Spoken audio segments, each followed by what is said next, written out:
ne savaient pas que c'était impossible. Alors, ils l'ont fait. Cette phrase, vous la connaissez peut-être. Elle parle de ceux qui ne renoncent jamais, même quand personne n'est prêt à les suivre. Connaissez-vous l'histoire de femmes, de voyageuses qui ont décidé d'ignorer ces mots? Elles ne voulaient pas que leurs rêves restent impossibles. Alors, elles ont osé les réaliser. Mais pourquoi ont-elles voyagé malgré les obstacles? Qu'est-ce que l'on doit savoir faire pour voyager? Pour voyager, il faut savoir réaliser l'impossible. C'est ce qu'a fait Jeanne Barré à une époque où il était impensable de laisser monter une femme sur un bateau d'exploration. Mais Jeanne avait un rêve, découvrir le monde et étudier les plantes.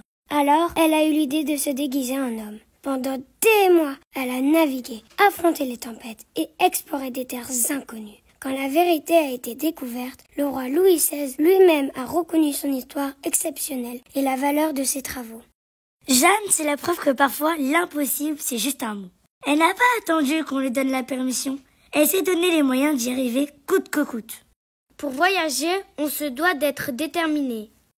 C'est ce qu'a fait Nelly Bly, décidée à faire le tour du monde seule en moins de 80 jours, en utilisant des trains, des bateaux, des chevaux ou encore des pousse-pousse. Elle devint un modèle pour de nombreuses femmes et une vraie célébrité, alors qu'avant son départ, son employeur avait refusé de l'aider financièrement à monter ce projet, estimant qu'une femme ne parviendrait jamais à réussir un tel voyage. Nelly nous montre que voyager est un véritable défi à relever et qu'il faut croire en ses rêves quels que soient les obstacles. Pour voyager, il faut dépasser les interdits et ses peurs. C'est ce qu'a fait Alexandra Davinel. Elle voulait atteindre Lhasa, une ville sacrée, interdite aux étrangers, au cœur du Tibet. Elle a marché des mois, parcouru plus de 2000 kilomètres à pied sous des tempêtes de neige, dans un froid si glacial que ses bottes gelaient. Elle avait peur, bien sûr, mais elle avançait quand même. Alexandra a prouvé que le courage, c'est de continuer malgré la peur, et son voyage nous rappelle que parfois le plus grand combat n'est pas contre la montagne, le froid ou la neige, mais contre les limites qu'on se met à soi-même. Pour voyager, il faut avoir envie d'apprendre. C'est ce qu'a fait Anita Conti, la première femme océanographe qui voyageait sur des bateaux de pêche pour comprendre les océans.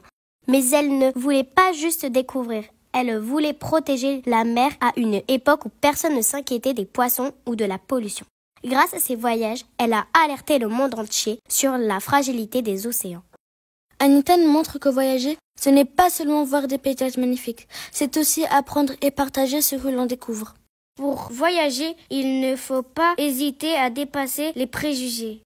De nombreuses autres voyageuses sont allées jusqu'au bout de leurs idées pour faire changer les mentalités. Bessie Coleman, première femme afro-américaine à obtenir une licence de pilote, voulait lutter contre la discrimination raciale. Laura Decker, la plus jeune personne à faire le tour du monde à la voile et en solitaire, à l'âge de 16 ans, a dû affronter la justice qui ne voulait pas la laisser embarquer seule si jeune. Karen Dark, qui à la suite d'une chute en escalade, s'est retrouvée paralysée au niveau des jambes, s'est lancé le défi de traverser le Groenland en n'utilisant que ses bras pour se propulser. Quel que soit leur âge, leur couleur de peau ou leurs handicaps, ces femmes ont montré que le voyage est possible pour tous et sans condition.